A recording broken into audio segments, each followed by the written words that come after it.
მოგესალმებით კიდევ ერთხელ თქვენ უყურებთ დილის კურიერის 9 საათზე მე ანუკა ქინქლაძე ვარ. ევაკუირებული კაპიტოლიუმი და განგაში ამერიკის შეერთებული შტატების საკანონმდებლო ორგანოში ვიზიტორებისთვის განკუთვნილ ტერიტორიაზე შეერაღებული მამაკაცი შეიჭრა. მან უსაფრთხოების თანამშრომლის მისამართით ცეცხლის გახსნას სცადა. სპეცოპერაციის შედეგად თავდამსხმელი დაიჭრა. უკვე დადგენილია მისი ვინაობა. დეტალები უკვე დავით ნიკურაძისგან. მოქალაქე, რომელიც მოგვიანებით გაირკვა, რომ 66 წლის ტენესელი ლარი რასელ დოუსონი იყო კაპიტოლიუმის შენობაში სავარაუდოდ იარაღით ცდილობდა შესვლას. პოლიციის ინფორმაციით, როდესაც მეტალოდეტექტორმა დარეკა, მან სავარაუდოდ იარაღი ამოიღო და პოლიციის ოფიცრისკენ მიმართა. ოფიცერმა ცეცხლი გახსნა და ეჭვმიტანილი დაჭრა. უმნიშვნელო დაზიანება მიიღო კაპიტოლიუმის ვიზიტორთა ცენტრში მყოფმა კიდევ ერთმა მოქალაქემ.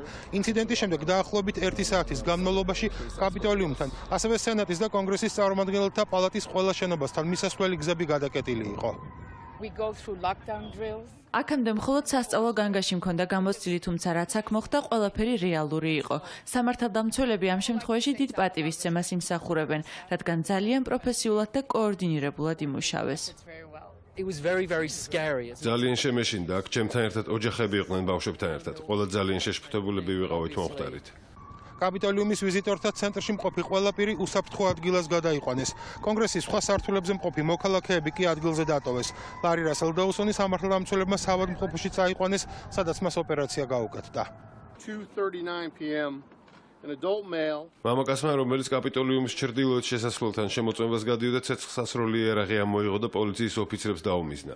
ამას საპასუხო ცეცხლი მოყვა. ოფიცერმა ეჭვმიტანილი დაჭრა და ის საავადმყოფოში გადაიყვანეს.